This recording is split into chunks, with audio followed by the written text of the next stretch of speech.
Hi okay guys, இன்றைக்கி நம்ம எங்கள் அண்ணியோட ஸ்டைலில் தான் பார்க்க போகிறோம் ப்ரான் கிரேவி. இன்றைக்கி பொடியாக இருக்குன்னா வெங்காயம், கருவேப்பிலை, கடுகு போட்டு நல்லா பொன்னிறமாக நம்ம வதக்கி எடுத்துக்கணும். ஓகேங்களா? வதக்கி எடுத்துகிட்டு இஞ்சி பூண்டு பேஸ்ட்டு 2 ஸ்பூன் சேர்த்துக்கணும்.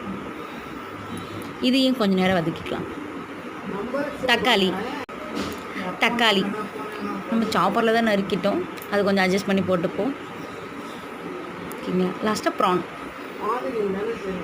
ப்ரான் போட்டுட்டு மிளகாத்தூள் போட்டுட்டு 1.5 ஸ்பூன் மிளகாத்தூள் எல்லாமே போட்டு கலரி விட்டுட்டு கொஞ்சம் அப்படியே விட்டோன்னா கொஞ்சம் அப்படியே நம்ம பெப்பர் போட்டுக்கலாம்.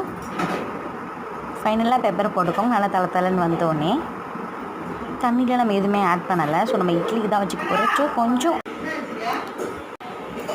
கொஞ்சம் லாஸ்ட்டாக நம்ம ஃபைனல் டச்சாக வந்து நம்ம பெப்பர்லாம் போட்டுட்டு நம்ம கலரி விட்டுக்கலாம். ஓகேங்களா?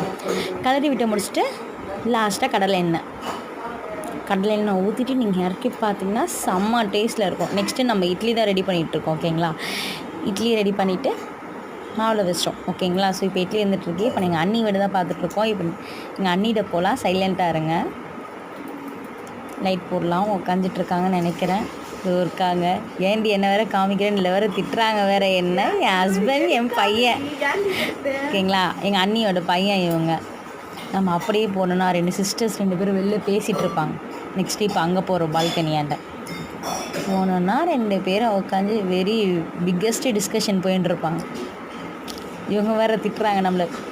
ஓகேங்களா? நம்ம அப்படியே ரிவைஸ் வந்துடலாம். ஓகேங்களா? ஹாய் காய்ஸ், இன்னோட விளாக் முடிஞ்சது. ரொம்ப நாள் கழிச்சு இன்றைக்கி வீடியோ போட்டிருக்கேன். ஸோ சப்போர்ட் பண்ணுங்கள் காய்ஸ். பாய்.